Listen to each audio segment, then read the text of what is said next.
आवाज़ की दुनिया के दोस्तों, कैसे हैं आप लोग? मैं उम्मीद करता हूँ आप लोग अच्छे होंगे और अपनी ज़िंदगी का निर्माण बड़ी खूबसूरती के साथ कर रहे होंगे।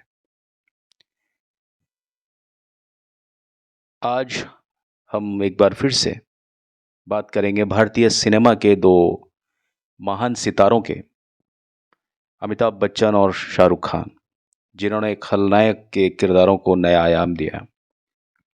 फिल्म दीवार, डॉन, कालिया, अग्निपथ और न जाने कितनी ही फिल्में जो कि अमिताभ बच्चन के गुस्सैल एंटी हीरो वाले रूप से सराबोर हैं। वहीं दूसरी ओर अगर हम बात करें शाहरुख खान साहब की, तो मैं पहले ही ज़िक्र कर चुका हूँ फ़िल्म डर, बाज़ीगर आदि फ़िल्मों का, जिसमें शाहरुख का एक जुनूनी एक किरदार है वो दिखाई देता है। इन दोनों ने अपने-अपने अंदाज़ में खलनायक का जो किरदार है, उसको सदा के लिए अजर अमर कर दिया। तो चलिए एक बार फिर से जानते हैं, थोड़ा-सा और ज़्यादा विस्तृत तरीके से, कि किसने निभाया सबसे बेहतरीन एंटी हीरो का किरदार। तो बात कर लेते हैं पहले अमिताभ बच्चन साहब की। अमिताभ बच्चन ने 1970 और 1980 के दशक में ऐसे किरदार निभाए जो सिस्टम से नाराज़ थे, जिनमें अंदर बहुत ज़्यादा रिबेल था, एक विद्रोह था और समाज के प्रति एक गहरा रोष। उनका किरदार कई बार परिस्थितियों की वजह से खलनायक बनता था और यूँ कहें कि हर बार परिस्थितियों की वजह से ही वो खलनायक बनता था, तो इसमें कोई दो राय नहीं होगी। अगर हम बात करते हैं फिल्म दीवार की, जो कि प्रदर्शित हुई सन 1975 में, तो वहाँ अमिताभ द्वारा अभिनीत किरदार विजय, जो कि समाज और व्यवस्था से एक पूरी तरह से नाराज़ व्यक्ति है। वह एक मजबूर और दुखी व्यक्ति है जो हालात से हार कर अपराध की दुनिया में कदम रखता है और ये हालात उसके साथ जब उसको होश भी नहीं था, उस किरदार को बहुत ही छुटपन में वो सारी बातें उसके दिमाग में अनकॉन्शियस लेवल से ही डाल दी जाती हैं। इस किरदार में उनकी कई संवाद अदायगी है, ख़ास तौर पर अपने छोटे भाई के साथ में। अब देखिए, विडंबना देखिए आप, अमिताभ बच्चन को सदा ही अपराधी बनाया जाता है। इस फिल्म में भी वो अपराधी ही बने हैं, जिसको कि अंत में मरना होता है और जो उनका छोटा भाई, जिनसे वो बहुत ज़्यादा प्रेम करते हैं, वो इसी फिल्म में पुलिस इंस्पेक्टर है। बात सिर्फ सिद्धांतों की है, झगड़ा सिर्फ परिस्थितियों का है। एक भाई दूसरे भाई को अंत में गोली मार देता है और उससे पहले होते हैं बड़े अच्छे संवाद अदायगी, कभी पुल के नीचे, कभी किसी और जगह पर घर के अंदर, कभी ऑफिस में, कभी कहीं कहीं शशि कपूर बोलते हैं मेरे पास माँ है, कभी विजय बोलते हैं किस काम के तुम्हारे उसूल, किस काम के तुम्हारे आदर्श। तुम्हारे उसूल और तुम्हारे आदर्शों से दो वक्त की रोटी नहीं बनाई जा सकती। कुछ इस तरह की संवाद अदायगी, जिन्होंने उस पल जित जिन लोगों ने भी इस तरह की बातों को सुना देखा, उसमें एक नयापन पाया और जो लोग जहाँ थे उन्होंने वहीं रुक कर के इन सारी बातों को सुना और देखा। इन संवादों से उनके जो किरदार का एक विद्रोही रूप जो उभरता है, वो उनको एक रॉबिन हुड की तरह पेश करता है।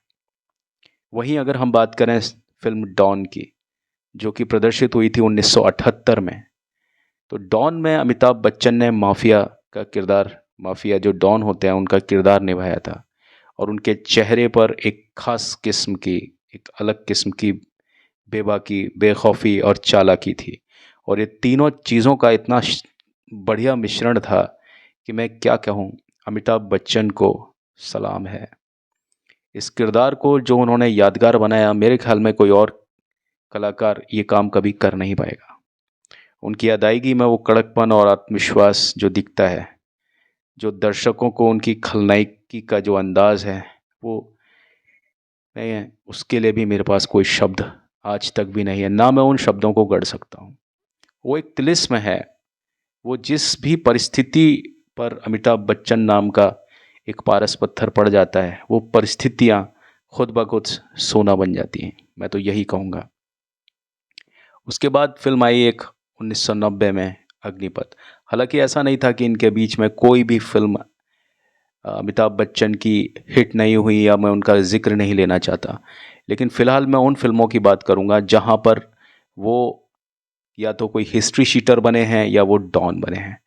ठीक उसी तरह से जिस फ़िल्म का मैं अभी नाम ले रहा हूँ, अग्निपथ, उसमें अमिताभ बच्चन ने विजय दीनानाथ चौहान का किरदार निभाया। और यकीन मानिए ये फ़िल्में कहीं न कहीं असल ज़िंदगी पर आधारित फ़िल्में हुआ करती थी। और इनके साथ में इन जो कैरेक्टर्स के साथ में न्याय अमिताभ बच्चन जैसे निष्णात कलाकार ही कर सकते थे। तो इस फ़िल्म में जो विजय दीनानाथ चौहान का जो कैरेक्टर अभिनीत किया बच्चन साहब ने, जो कि अपराध के रास्ते पर चलते हुए अपनी मान्यताओं में पूरी तरह से रिजिड है, अडिग है। वो बहुत ज़्यादा एक सिद्धांतवादी डॉन है उस फ़िल्म में।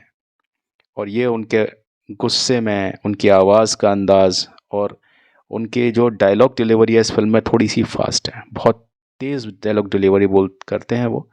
अपना जो एक तथाकथित उनका मीटर है, उस मीटर से अलग इस फ़िल्म में उन्होंने एक अलग तरह की तीव्रता को अपनाया है। आवाज़ भी इसमें बदली गई है और इससे उनका जो कैरेक्टर है वो बहुत ज़्यादा शक्तिशाली बनता है। बीतते वक्त के साथ में यह जो फ़िल्म है अग्निपथ, ये कल्ट फ़िल्म बनती जा रही है। हालाँकि इस फ़िल्म ने उस समय इतना ज़्यादा अच्छा बिज़नेस नहीं किया था, लेकिन इस फ़िल्म का जब दूसरा भाग बना कांचा चीना और अलग-अलग किरदारों को लेकर के कहानी वही थी। लेकिन उन जो किरदारों को देखने के बाद में और वो जो फ़िल्म आई थी बाद में अग्निपथ, ऋतिक रोशन, संजय दत्त इनके और साथ में ऋषि कपूर, तो ये कलाकार वाली जो फ़िल्में थी उनको देखने के बाद में हर किसी के दिमाग में वो पुरानी वाली अग्निपथ का ज़िक्र ज़रूर आया था। और बच्चन साहब के बारे में मैं एक बात कहूँ कि उनके किरदारों में दर्शकों को हमेशा एक मिक्सचर नज़र आता है और वो जो मिक्सचर है, वो मिश्रण है, वो दुख और विद्रोह दोनों उसमें झलकता है। अगर विद्रोह ना हो तो उसमें दुख की कोई बात नहीं, अगर उसमें दुख है तो उसमें विद्रोह ज़रूर होगा। इन जो दो इमोशंस को अमिताभ बच्चन ने इतनी गहराई से लोगों के मन मंदिर में उतार दिया है कि अमिताभ बच्चन का कोई सब्स्टिट्यूट, कोई भी व्यक्ति जो कि फ़िल्म मीडियम को जानता है या अमिताभ उनके चहेते हैं, कभी भी वो उस चीज़ का विकल्प ढूंढ ही नहीं सकते। बच्चन साहब की खलनायकी में जो उनकी स्टाइल है बहुत ही ज़्यादा गहरी है, लेकिन गहरी होने के साथ में पूरी तरह से कंट्रोल है, संयम है। और एक चीज़ जो मैं हमेशा कहूँगा कि वो कभी भी एक इमोशन के साथ में एक्टिंग नहीं करते। जब भी वो इस तरह का कोई किरदार करते हैं, चेहरे पर उनके एक दर्द होता है, वो मायूसी नहीं होती, चेहरे पर एक दृढ़ता होती है। जब कोई व्यक्ति इस सिस्टम से परेशान होता है, उसकी वजह से अपनी जब पूरी ज़िंदगी दाँव पर लगा देता है, तो उसके चेहरों पर 2 तरह की तल्खियाँ बननी चाहिए, 2 एक्सप्रेशंस होने चाहिए, 2 में से कोई एक। या तो वो व्यक्ति बहुत ज़्यादा दुखी हो या वो व्यक्ति चेहरे से बहुत ज़्यादा सुदृढ़ हो जाए। तो जो चेहरे से बहुत ज़्यादा सुदृढ़ होता है, उसको हम अमिताभ बच्चन बोलते हैं। यही कारण है कि अमिताभ बच्चन चाहे कितने ही कमज़ोर परिस्थिति वाली भूमिका निभा लें, लेकिन अमिताभ बच्चन का किरदार कभी भी कमज़ोर नज़र नहीं आता। उनके पात्र जितने भी उन्होंने कैरेक्टर्स किए इस टाइप के, वो परिस्थितियों के शिकार ज़रूर होते हैं, लेकिन वो कभी भी मजबूर नहीं लगते। जो दर्शकों को ये जो कॉम्बिनेशन है, ईस्ट वेस्ट का जो कॉम्बिनेशन है, ये ब्लैक एंड वाइट टाइप जो कॉम्बिनेशन है, ये दर्शकों के मन मंदिर में उनके लिए जो एक अलग तरह की सहानुभूति पैदा करता है, वो जो जादू है, वो अमिताभ बच्चन ही पैदा कर सकते हैं। वहीं अगर हम बात करें शाहरुख खान साहब की, तो शाहरुख खान साहब की जो खलनायकी है, उसका अंदाज़ वो थोड़ा-सा निराला है। निराला इसलिए कहूँगा क्योंकि वो अमिताभ बच्चन की खलनायकी वाले अंदाज़ से जुदा है। जैसा कि आपको मालूम है कि अब शाहरुख खान साहब का पदार्पण हुआ था 1990 के दशक की शुरुआत में। वहाँ उन्होंने जो किरदार निभाए, जिनसे वो एकदम लाइमलाइट में आए, वो फ़िल्म जो थी मैंने कल उनका पहले ही ज़िक्र आपके सामने किया है, डर, बाजीगर, अंजाम आदि। तो इन फिल्मों में उनका जो किरदार था वो बेहद खलनायकी वाला था। उनके किरदार में एक पैशन, ऑब्सेशन या इस तरह का जो एक थोड़ा-सा फ्रेंज़ी, एक हल्का-सा सनकीपन जो होता है, मानसिक जटिलता और भावनात्मक अस्थिरता, जहाँ हम अमिताभ बच्चन को बड़ा ही कंट्रोल तरीके से देखते हैं। कंट्रोल रहता है उनको, एक्टिंग मतलब जो उनके किरदार हैं, उनमें उनको कंट्रोल करने की ज़रूरत पड़ती है। वहीं शाहरुख खान के जो किरदार हैं, वो ज़्यादातर इस टाइप के हैं कि उनमें अस्थिरता जब तक शाहरुख खान नहीं डालते, तब तक ऑडियंस को मज़ा भी नहीं आता। वहीं हम अगर बच्चन साहब की बात करते हैं, मैं फिर से बोलूँ तो जब तक बच्चन साहब कोई भी चीज़ को थोड़ा-सा संयम के भाव से नहीं करेंगे ना, तो बच्चन साहब की उस चीज़ में हमको मज़ा नहीं आता। आप अगर कौन बनेगा करोड़पति में भी अगर इस चीज़ को, जो वो शो इतने समय से होस्ट कर रहे हैं, लगभग 25 साल हो गए। आप देखिए कि जो संयम है और जो डिसिप्लिन है, जो एक तरीका है कि वो फ्लेक्सिबल होकर के भी डिसिप्लिन है, वही अदायगी आपको अमिताभ बच्चन के हर रोल में मिलेगी। और खलनायकी में इस तरह की अदायगी जो व्यक्ति पेश करता है, हम उसी को अमिताभ बच्चन बोलते हैं। क्योंकि कुछ लोग ऐसे होते हैं कि खलनायकी करते-करते कुछ ज़्यादा ही एग्ज़ैजरेट हो जाते हैं। या तो वो अंडर एक्टिंग करते हैं या वो ओवर एक्टिंग कर जाते हैं। लेकिन बेसिक एक्टिंग या रियलिटी को कोई पर्दे पर नहीं जीता।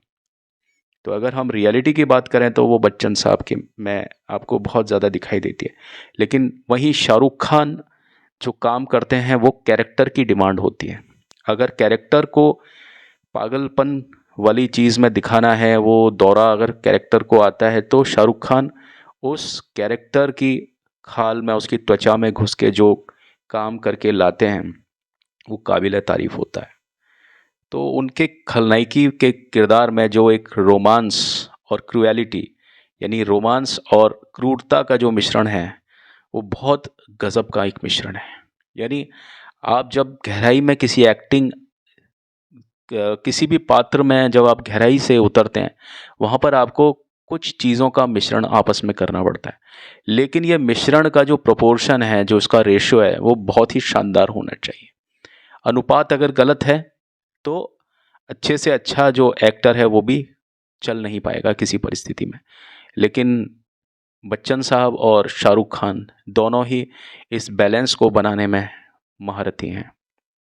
अगर हम बात करें फ़िल्म डर की एक बार फिर से, जो कि प्रदर्शित हुई थी सन 1993 में, तो शाहरुख का जो किरदार था शाहरुख खान का, राहुल नाम का, और आपको बताने की ज़रूरत नहीं है कि राहुल और राज, शाहरुख खान ने इन 2 किरदारों से ही अपना पर्याय हासिल किया। जो लोग शाहरुख खान नहीं जानते, जो बच्चे हैं, छोटे बच्चे हैं, वो उनको राज या राहुल के नाम से जानते हैं।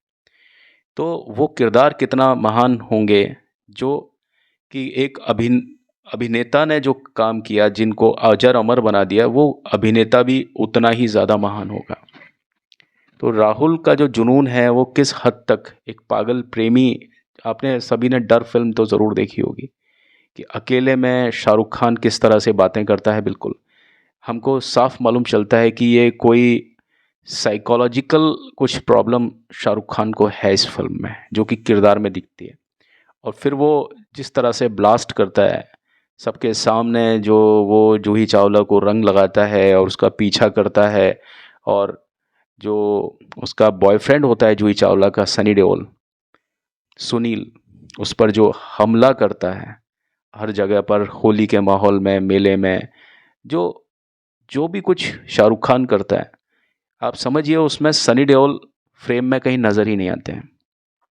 उनकी परफॉर्मेंस इतनी ज़बरदस्त होती है कि सनी देओल, मैं ये नहीं कहूँगा कि सनी देओल बहुत अच्छे अभिनेता नहीं है, बहुत अच्छे अभिनेता हैं, लेकिन शाहरुख खान किसी भी चीज़ को इतने पैशन से करते हैं उस कैरेक्टर में जा कर के, कि सामने जो व्यक्ति है वो नज़र नहीं आता। ऑन स्क्रीन आपकी निगाह सिर्फ़ और सिर्फ़ शाहरुख खान पर होती है। यही चीज़ हमने देखा कि उनके चेहरे के हाव-भाव, उनकी आवाज़ में जो बदलाव होता है, उस तरह का जो एक वो सीन पैदा कर देते हैं अचानक से, चेहरा जो उनका बदल जाता है, वो देखने लायक चीज़ है। और वो इन किरदारों को और भी ज़्यादा गहरा और जटिल बनाता है, और हमें मालूम चलता है उस किरदार के बिना बताए हुए कि ये किरदार में दिक्कत क्या है, उसको क्या दिक्कत है, ये हमें मालूम चलता है। सिर्फ शाहरुख खान का जो उनका एक अलग से एक टेक्निक है, किसी भी चीज़ में, किसी भी किरदार में जो वो पेनिट्रेट होते हैं उसमें। अगर हम बात करते हैं फिल्म बाजीगर में, जो कि सन 1993 में रिलीज़ हुई थी, तो बाजीगर में भी शाहरुख खान ने एक बदले की आग में जलते हुए पूरी फिल्म में, अगर हम अजय शर्मा को याद नहीं रखते तो हम किसी और को भी याद नहीं रख सकते। तो वो व्यक्ति ऐसा लगता है कि पूरी आग में जो बचपन में उसके उसके पूरा छुटपन को जला गई, पूरे परिवार को ख़त्म कर गई, उस आग में वो व्यक्ति जल करके बड़ा हुआ और शाहरुख खान का किरदार बना। नाम था अजय शर्मा, और उनका ये किरदार कई परतों से भरा हुआ था। आपको प्रेम भी दिखाई देता है इसमें, धोखा भी दिखाई देता है इसमें, बदला भी दिखाई देता है। जब शाहरुख खान प्रेम करते हैं तो बाजीगर ओ बाजीगर ये गाना बनता है, या किताबें बहुत सी पढ़ी होंगी तुमने वो गाना बनता है, या ऐ मेरे हमसफ़र छुपाना भी नहीं आता, या ये काली काली आँखें। तो आप देखिए कि ये फिल्म में जो प्रेम भी है, लेकिन दूसरी तरफ धोखा भी है। धोखा पहले शाहरुख खान को मिला, फिर शाहरुख खान ने धोखा दिया। शाहरुख खान को बाप से, किसी के बाप से धोखा मिला, और उस बाप की बेटी के साथ में शाहरुख खान ने धोखा किया। तो ये बदला, धोखा और प्रेम, इन सारी बातों का जो समावेश है वो शाहरुख खान ने अपना जो कैरेक्टर था उसमें, वो जो बदले की आग में जो झुलस रहा था, जिस तरह से शाहरुख खान ने उसको अभिनीत किया, मैं कहता हूँ वो इस तरह का किरदार पहले कभी भी पैदा नहीं हुआ था। और मुझे अच्छी तरह से याद है कि बहुत लोगों ने इस बात के लिए शाहरुख खान से शिकायत भी की थी कि आप फिल्म इंडस्ट्री के जितने पैमाने हैं उनको इस कदर बदल रहे हो कि आपने ऑडियंसिस के मानदंड को इतना ज़्यादा ऊंचा कर दिया है कि अब ऑडियंस आपको या तो जैसी एक्टिंग आपने यहाँ की है आपसे इसी तरह की एक्टिंग की कामना करेंगे, या इससे ऊपर का लेवल आपसे चाहेंगे। अगर आपको अब कोई ऐसी फिल्म मिली जिसमें आपकी एक्टिंग या वो जो स्तर होता है आपकी मैच्योरिटी का, वो ज़रा सा भी कम रह गया, तो वहीं पर ऑडियंस आपको पसंद नहीं करेंगे। और ऐसा ही कुछ हुआ शाहरुख खान के साथ बाद की कुछ फिल्मों में, क्योंकि हर एक फिल्म बाजीगर जैसी नहीं थी, हर एक फिल्म डर जैसी नहीं थी। कुछ फिल्में जमाना दीवाना जैसी भी थी, कुछ फिल्में गुड्डू जैसी भी थी, कुछ फिल्में, कई ऐसी फिल्में थी जो कब आई और कब चले गई पता ही नहीं चला। तो अब फिल्म इसके बाद में जो मैं बात कर रहा हूँ फिल्म अंजाम की, जो कि प्रदर्शित हुई थी 1994 में, निर्देशित किया था उस फिल्म को राहुल रवेल साहब ने। राहुल रवेल साहब इससे भी पहले कई फिल्मों को का निर्देशन कर चुके थे। बॉबी फिल्म में वो राज कपूर साहब के असिस्टेंट बने थे, और वो पूरी तरह से राज कपूर साहब के ही शागिर्द रहे। जब तक वो राज कपूर साहब रहे उन्होंने हर फिल्म में उनको असिस्ट किया। तो अंजाम फिल्म भी राहुल रवेल साहब की थी, उससे पहले उन्होंने बेताब बनाई, लव स्टोरी बनाई, उसी प्रकार ये फिल्म भी थी, और उसमें क्रेज़ था शाहरुख खान का। और इस तरह से उस किरदार को बनाया गया। मैंने इस फिल्म को जब देखा तो मुझे ऐसा लगा कि ये फिल्म डर से कहीं ज़्यादा ऊंचा जाएगी, बाजीगर से कहीं ज़्यादा ऊंचा जाएगी। फर्स्ट हाफ उस फिल्म का बहुत ज़्यादा मजबूत था, लेकिन वहीं सेकंड हाफ में वो पिक्चर कमज़ोर पड़ गई। लेकिन जहाँ तक बात अगर एक्टिंग की है, तो वही एक जो जुनून है, जिस समय शाहरुख खान 93, 94 की बात कर रहा हूँ, हर जगह पर शाहरुख खान से इसी तरह की एक्टिंग की कामना की जाती थी, लेकिन फिर भी हर फिल्म में उनका जो जुनून का जो एक तरीका हुआ करता था, उसमें कुछ ना कुछ परिवर्तन वो ज़रूर छोड़ते थे। यहाँ उन्होंने एक ऐसे प्रेमी का रोल किया जो कि वन साइडेड लव, यहाँ पर भी वही एक कहानी थी, और माधुरी दीक्षित इसको बिल्कुल भी पसंद नहीं करती थी और इनसे नफ़रत करती थी उस फिल्म में। और माधुरी दीक्षित के साथ में दीपक तिजोरी थे, जो कि उनके पहले तो बॉयफ्रेंड थे, बाद में हस्बैंड बन गए। लेकिन उसके बाद में इसने पीछा नहीं छोड़ा इस कैरेक्टर ने, और वो पूरी तरह से माधुरी दीक्षित के पीछे पड़ गया। और उससे पहले दीपक तिजोरी की जान चली गई, और पूरी फिल्म में ये जो किरदार है ये ऐसा छाया हुआ है पूरे माहौल पर, ना सिर्फ माधुरी दीक्षित के दिमाग पर, ना सिर्फ दीपक तिजोरी के दिमाग पर, बल्कि ऑडियंस को भी ऐसा लगता है कि ना जाने किस कोने से निकल करके शाहरुख खान जो हैं वो बड़े ही इसमें अजीब सा एक तरीका अपनाते हैं, जो कि अपनी जो एक्ट्रेस होती है उसको दुश्मन की निगाह से देखते हैं, और ऐसा भी समय आता है कि वो उसे मारने की कोशिश करते हैं। और शायद फिल्म में अतिरेक इसी बात का था, और इस वजह से ये फिल्म चली नहीं। लेकिन जहाँ तक बात शाहरुख खान साहब की एक्टिंग की है, उसमें कहीं भी कोई भी कसर बाकी नहीं छूटी है।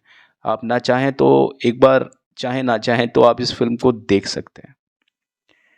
अगर हम तुलना की बात करते हैं तो शाहरुख खान के किरदार जो हैं उसमें अक्सर, जैसा मैंने आपको बताया कि जुनून है, मानसिक अस्थिरता है, उनके एंटी हीरो के जो किरदार हैं ऐसे प्रेमी के रूप में आते हैं, जो व्यक्ति प्रेम के कारण अंधा हो चुका होता है, और वो सारी मोरालिटी और सारी स्पिरिचुअलिटी को ख़त्म करके वो जो अपनी एक्ट्रेस होती है उसी की जान का दुश्मन बन जाता है।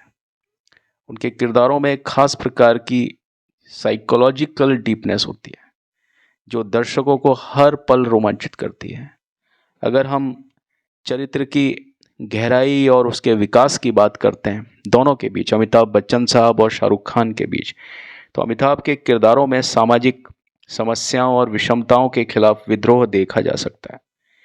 उनके पात्र अक्सर व्यवस्था के खिलाफ होते हैं, जो सो कॉल्ड सिस्टम होता है उसके खिलाफ होते हैं, और इस विद्रोह में दर्शकों को उनसे एक ख़ास किस्म का जुड़ाव महसूस होता है।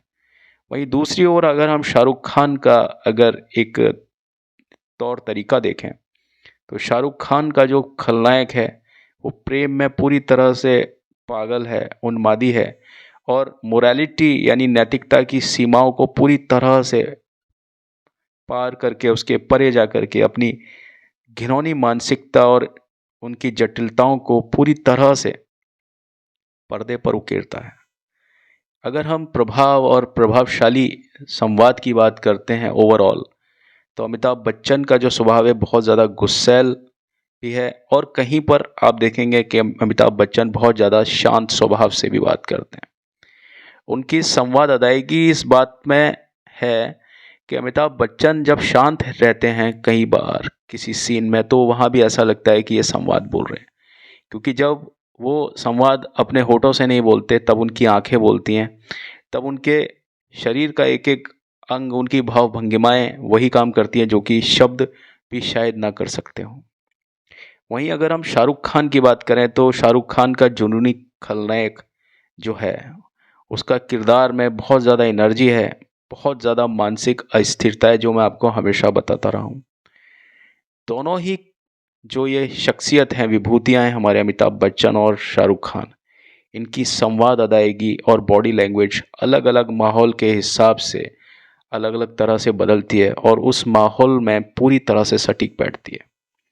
अगर हम बात करें दर्शकों पर इनकी एक्टिंग का क्या असर होता है, तो अमिताभ बच्चन के किरदारों में दर्शकों को एक बहुत गहरी सहानुभूति नज़र आती है, और वो उसके विद्रोही, उस कैरेक्टर के विद्रोही अंदाज के बावजूद उससे जुड़ाव महसूस करते हैं। वहीं दूसरी ओर अगर हम शाहरुख खान की बात करें, तो शाहरुख खान के खलनायकी किरदार उनके प्रशंसकों में भय और आकर्षण दोनों एक साथ एक ही भाव से पैदा करते हैं। तो दोस्तों, आपने ये चीज़ देखी, और इसके अलावा आप जहाँ पर भी थोड़ा सा भी अगर आप नज़र दौड़ाएंगे इन दोनों कैरेक्टर्स के बीच में, तो आपको कुछ और भी बातें जानने को मिलेंगी। जैसे अमिताभ बच्चन के खलनायक वाला जो किरदार है, हालांकि उन्होंने खलनायकी सीधे तौर पर नहीं की। अब अगर हम बात करते हैं फिल्म कालिया में, तो अमिताभ बच्चन ने वहाँ पर एक ऐसे व्यक्ति का किरदार निभाया है जो कि पहले कल्लू होता है, बाद में कालिया होता है। पहले वो इतना ज़्यादा बचपने में जीता है वो किरदार, लेकिन उसके साथ उसके जब भाई की मौत हो जाती है उसके बाद वो बनता है कालिया, और जो परिवार के साथ अन्याय के चलते हुए बदला लेने के लिए जो चुनता है वो अपराध का रास्ता चुनता है। कालिया, जैसा मैंने आपको बताया, शुरू में एक साधारण व्यक्ति होता है, लेकिन ये कहानी है साधारण व्यक्ति से अपराधी बन जाने की। यहाँ पर भी मजबूरियाँ और परिस्थितियाँ यही काम आती हैं और उस आदमी को काम पर लगाती हैं। लेकिन उसकी जो मूल प्रवृत्ति है अमिताभ बच्चन की इस फिल्म में, जो कालिया कहो चाहे कल्लू कहो, उसमें एक नेक इंसान का दिल मौजूद रहता है, जो कॉमेडी भी करता है। जो जो एक्ट्रेस हैं परवीन बाबी, उनके साथ गाना भी गाता है, उनके साथ में कॉमेडी भी होती है। एक सीन में, एक अंडे वाला सीन है, बड़ा अच्छा सा सीन है उसमें, देखिएगा, एक जिसमें वो परवीन बाबी को साड़ी पहनना सिखाते हैं अमिताभ बच्चन। अमिताभ के इस किरदार में साथ ही साथ आप देखेंगे बगावत भी है, नाराज़गी भी है, और उसका एक संयोजन भी है। और वो यहाँ पर भी वही है कि एंटी हीरो के किरदारों में वो जो सामाजिक पृष्ठभूमि की वजह से ही ये सारी चीज़ें पैदा होती हैं। अब अगर हम बात करें शक्ति फिल्म में, शक्ति फिल्म रिलीज हुई थी सन 1982 में। इस फिल्म में दिलीप कुमार साहब के साथ में अमिताभ बच्चन को पहली बार काम करने का मौका मिला था। हालांकि ये फिल्म पहले अमिताभ बच्चन के लिए नहीं बनाई गई थी, लेकिन बाद में कुछ ऐसे चेंजेस हुए कि इस फिल्म में अमिताभ बच्चन को रखा गया था। ये फिल्म मूलतः दिलीप कुमार साहब के लिए ही बनाई गई थी, लेकिन इसमें अमिताभ बच्चन हाईली इंटरेस्टेड थे इस फिल्म में काम करने के लिए। तो आपको ये बात भी मालूम चलेगा कि इसमें अमिताभ बच्चन के रोल्स उतने ज़्यादा नहीं हैं जितने दिलीप कुमार साहब के हैं, या उनको उस प्रकार से नहीं बनाया गया जितना प्रभाव उनके किरदार में नज़र आता है दिलीप कुमार साहब के, उतना प्रभाव अमिताभ बच्चन के किरदार में नज़र नहीं आता। लेकिन उसके बावजूद अमिताभ बच्चन है। जहाँ पर भी दिलीप कुमार के साथ में उनका कन्फ्रंटेशन होता है, वहाँ अमिताभ बच्चन बता देते हैं कि वो अमिताभ बच्चन हैं। हालांकि Dilip Kumar acting of school हैं, मैं उनकी एक्टिंग में कहीं पर भी कोई कोई मतलब कोई प्रश्न चिन्ह नहीं लगा सकता, लेकिन अमिताभ बच्चन है साहब। तो उनके बीच में जो एक संघर्ष दिखाया है, जो संघर्ष जो होता है, संबंधों का जो संघर्ष होता है, पिता और बेटे का संघर्ष होता है, तो अमिताभ का किरदार इस फिल्म में भी विजय था। और विद्रोह विद्रोह विद्रोह, हर तरफ विद्रोह, लेकिन यहाँ वे अपने पिता के अनुशासन और पुलिस वाले रूप के खिलाफ खड़ा हो जाता है। वो यहाँ पर अपने पिता के खिलाफ खड़ा हो जाता है, और यह किरदार बताता है कि कैसे पिता पुत्र का वैचारिक संघर्ष अपराध और अन्याय के बीच संतुलन के लिए बहुत ज़्यादा चुनौतीपूर्ण हो सकता है। इंस्पेक्टर अश्विनी कुमार की भूमिका निभाते हुए दिलीप कुमार का जब भी कभी अमिताभ बच्चन से जो भिड़ंत होती है वो काबिल तारीफ होती है। इसमें एक सीन था जहाँ पर अमिताभ बच्चन की माँ जो बनती हैं इसमें राखी, उनकी डेथ हो जाती है। तो जब उनकी डेथ हो जाती है तो यहाँ पर दोनों बाप बेटे जब इकट्ठे होते हैं, वो जो सीन है जहाँ पर मौन रह कर के एक दूसरे से बातें होती हैं, आप देखिए बच्चन साहब और दूसरी तरफ दिलीप कुमार साहब, दोनों ही एक्टिंग में, आप समझें, मैं कोई नाम नहीं दे पाऊंगा यहाँ पर, दोनों ही एक्टिंग के स्तर पर बहुत ज़्यादा भारी हैं। वो शांत रह कर के जो एक्टिंग की जाती है ना, जो मेथड एक्टिंग से भी परे है, वो सीन को आप कभी ज़रूर देखिएगा। वो जो शॉट है जहाँ पर राखी की डेथ हो जाती है, यानी एक की तो माँ मरती है और दूसरे की पत्नी मरती है, और जब वो बेटा और बाप के रूप में एक दूसरे के आमने सामने आते हैं और माँ के लिए रोते हैं, परेशान होते हैं, तो वहाँ पर रोना उनके मन में होता है, परेशान उनके मन में होता है, जो भी कुछ वैचारिक मतभेद होते हैं वो उनके मन में होते हैं, बाकी जो फेस पर होता है वो बहुत कुछ होता है दोनों के। और यही चीज़ होती है जो एक्टिंग, जिसको वास्तविक एक्टिंग बोलते हैं हम। अब देखिए यहाँ पर फिर उसके बाद में अगर मैं बात करूँगा फिल्म सरकार जो कि 2005 में आई थी। राम गोपाल वर्मा द्वारा निर्देशित इस फिल्म को आप देखिए उसी परिवेश से बनाया गया था, और इसमें अमिताभ ने डॉन के मुकाबले एक अलग ही किस्म के माफिया का किरदार निभाया है। इसमें वो अंडरवर्ल्ड डॉन होते हुए भी न्याय के अपने सिद्धांतों पर बेहतरीन तरीके से कायम है। वो माफिया की दुनिया में अपराधियों के लिए खौफ का एक नाम है, लेकिन गरीबों और वंचितों के लिए ये आदमी जैसे कि एक रक्षक है। उनके इस किरदार में ज़बरदस्त ठहराव है और गहराई है, जो कि उनके अभिनय की विविधता को और भी ज़्यादा निखारती है। वहीं अगर हम शाहरुख खान की बात करते हैं तो शाहरुख खान के खलनायक वाला जो एक अवतार है, जो फिल्म डॉन जो उनकी आई थी अलग अलग पार्ट्स में, ख़ास तौर पर जो डॉन 2006 में आई और डॉन का दूसरा जो पार्ट आया 2011 में, तो अमिताभ अभिनीत डॉन जो कि 1978 में आई थी, उसके मुकाबले शाहरुख खान का जो डॉन उससे भी कहीं ज़्यादा चालाक और कुटिल है।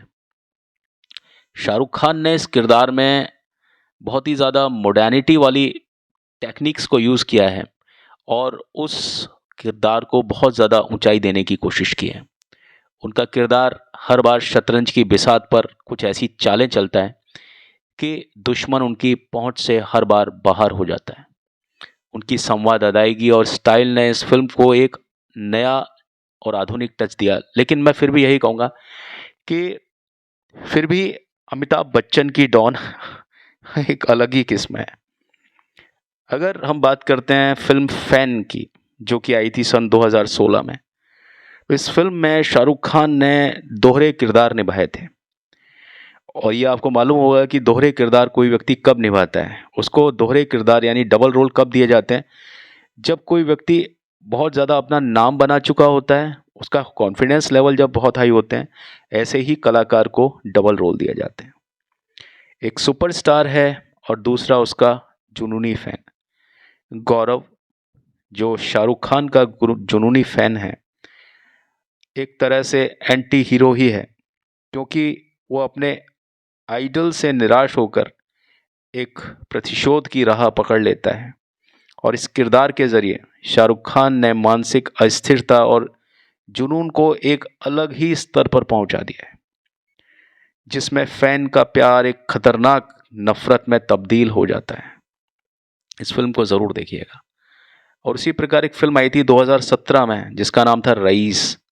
इस फिल्म में शाहरुख खान का किरदार रईस आलम जो था, वो समाज का विरोधी होते हुए भी अपने सिद्धांतों का जो एक अलग तरह से पालन करता है। इसका जो मिक्सचर है, इसका जो समायोजन है, वो गजब का समायोजन है। रईस का किरदार एक माफिया का है, जैसा कि नाम से ही मालूम है, जो अपने इलाके में किसी को भी भूखा सोने नहीं देता और अपने आदर्शों को भी मानता है। इस किरदार में उनकी इमोशनल और क्रूअल दोनों तरह की एक्टिंग, दोनों ही तरह के पहलुओं का बेहतरीन मेल देखने को मिलता है। अगर हम बात करते हैं शैली और अभिनय में विभिन्नता की, अमिताभ बच्चन और शाहरुख खान को लेकर के, तो अमिताभ बच्चन के किरदारों में गंभीरता और गहराई साफ तौर पर नज़र आती है। उनके जो डायलॉग्स हैं बड़े ही प्रभावी और तीखे होते हैं, और उनकी आवाज़ का जो जादू है, जो अंदर जो किरदार को बताता है, उसको एक मजबूत रूप प्रदान करता है हर बार। उनके खलनायक किरदार में जो विद्रोह है, समाज के प्रति गुस्से का भाव स्पष्ट रूप से नजर आता है, जो दर्शकों को हर शब्द पर सोचने पर मजबूर कर देता है कि क्या सही है, क्या गलत है, क्या जो गलत है वो ही गलत है, क्या जो यहाँ सही है वो ही सही है, या हकीकत परिस्थिति के हिसाब से कुछ और बन बैठी है। अगर हम शैली की बात करते हैं शाहरुख खान साहब की, तो शाहरुख खान के खलनायक वाले जो किरदारों में एक साइकोलॉजिकल एक कॉम्प्लेक्सिटी है, मनोवैज्ञानिक जटिलता। मैं हमेशा इस चीज़ के ऊपर बात करूँगा। उनके अभिनय में किरदार की भावनाएं और मानसिक अस्थिरता साफ तौर पर झलकती है। उनका जो खलनायक है वो किरदार रोमांटिक भी होता है और साथ में क्रूअल भी, लेकिन ये क्रूएलिटी अमिताभ बच्चन वाली क्रूएलिटी नहीं होती है। शाहरुख खान की जो एक्टिंग में पैशन, ऑब्सेशन, कंपैशन, ये जितने भी तरह के शन है ना, वो सारे आपको शाहरुख खान की एक्टिंग में मिलेंगे। और साथ ही साथ एक किस्म की मस्ती भी होती है, जो दर्शकों को खलनायक से भी प्रेम करने पर मजबूर कर देती है। लोग जानते हैं कि ये खलनायक है, उसके बावजूद भी अनजाने में ही सही शाहरुख खान के किरदार से हर किसी को प्रेम हो जाता है, और ख़ास तौर पर लड़कियों को। अगर हम बात करते हैं दर्शकों की प्रतिक्रिया, उनके रिएक्शन की, और इनके द्वारा अभिनीत पात्रों का जो संस्कृति पर जो प्रभाव है, तो अमिताभ बच्चन के खलनायक किरदार का जो है वो एक युग, जो उस युग का प्रतीक माने जाते हैं अमिताभ बच्चन। जितनी भी समस्याएं उस युग में हुई, जिस युग में अमिताभ बच्चन को वो रोल्स मिले थे जब अमिताभ बच्चन जवान थे, तो वो जो समाज में जितनी भी कुरीतियां थीं या परेशानियां थीं, बेरोजगारी थी या धोखा था या मिल मजदूर वाला जो एक कंसेप्ट था, उसको निभाने में जो वो एक लोकनायक खड़ा हुआ, उसको अमिताभ बच्चन एक प्रतीक के रूप में माना जाता है। अब उसका नाम चाहे विजय हो, चाहे विजयपाल हो, चाहे जय हो, चाहे रवि हो, चाहे कोई भी हो, चाहे शेखर हो, तो उन्होंने व्यवस्था से लड़ने वाले और अपने समाज के प्रति अपने तरीके से न्याय करने वाले किरदारों से जनता में सहानुभूति और सशक्तिकरण का भाव जो जागृत किया है, उसका कोई जवाब नहीं। उनके एंटी हीरो किरदारों ने दर्शकों को यह बताया कि अपराध भी परिस्थितियों का नतीजा होता है और यही हो सकता है, और एक खलनायक भी समाज का शिकार होने की वजह से ही खलनायक होता है, वरना उसके पास और कोई वजह नहीं कि वो खलनायक हो जाए, क्योंकि कोई भी इंसान माँ के पेट से कभी भी गद्दार या खलनायक पैदा नहीं होता। वहीं अगर हम बात करते हैं शाहरुख खान की, तो शाहरुख खान के किरदारों ने दर्शकों को सदा यह जताया है, यही दिखाया है कि एक खलनायक भी दिल से प्रेम करने वाला इंसान हो सकता है। उनके किरदारों में जिस जुनून और आकर्षण की हमें झलक मिलती है, उसने 1990 के दशक के युवाओं में एक नए प्रकार का जो नायक है उसका विचार समाहित किया। उनकी फिल्मों ने हर पल यह सिद्ध किया कि खलनायक भी आकर्षक हो सकते हैं, स्मार्ट हो सकते हैं, समझदार हो सकते हैं, हाईटेक हो सकते हैं, और उनके किरदारों ने हिंदी सिनेमा में खलनायक की जो पारंपरिक एक ट्रेडिशनल इमेज थी, पारंपरिक छवि को पूरी तरह से तोड़ दिया था। अब अमिताभ बच्चन और शाहरुख खान दोनों ने भारतीय सिनेमा को अपनी अद्वितीय खलनायकी के जो अदायगी है उसको पूरी तरह से समृद्ध किया है। अमिताभ ने जहां गहरे, गुस्सैल और दुख से भरे एंटी हीरो का निर्माण अपने ही तरह से किया, वहीं दूसरी ओर शाहरुख खान ने जुनून और मानसिक अस्थिरता से भरपूर अपने जितने भी किरदार हैं उसमें यही एक बात पैदा की कि एक व्यक्ति जुनून और मानसिक अस्थिर भी हो सकता है, लेकिन साथ में वो प्रेमी भी हो सकता है। वो उतना होने के बावजूद भी दर्शकों द्वारा खुद के लिए सहानुभूति पैदा कर सकता है। तो आप इन दोनों में से किस खलनायक को अपना पसंदीदा मानते हैं और क्यों? हमें अपने विचार अगर बताएंगे तो हमें बहुत ज़्यादा खुशी होगी, और साथ ही इस वीडियो को लाइक और सब्सक्राइब भी करेंगे तो हमें और भी ज़्यादा खुशी होगी। हमें आशा है कि यह विश्लेषण आपको पसंद आया होगा। देखिए, अब मेरे पास में ऐसी कोई स्क्रिप्ट तो होती नहीं है, जो भी मुझे अपनी समझ से महसूस होता है वो मैं आपके सामने बोलता हूँ। मेरे बोलते समय अगर किसी का भावनाओं को अगर आहत हुई हो तो मैं उसके लिए क्षमा प्रार्थी हूँ। हम फिर मिलेंगे इसी विश्वास के साथ, इसी वादे के साथ, और ऐसे ही और दिलचस्प विषयों के साथ मैं आपसे एक बार फिर से मुखातिब होता हूँ। तब तक के लिए आप सभी लोग खुश रहें, आबाद रहें, मस्त रहें। मैं हूँ आपका दोस्त हेमंत। अभी तो चलता हूँ, लौट के मिलता हूँ। Thank you, have a nice time, bye.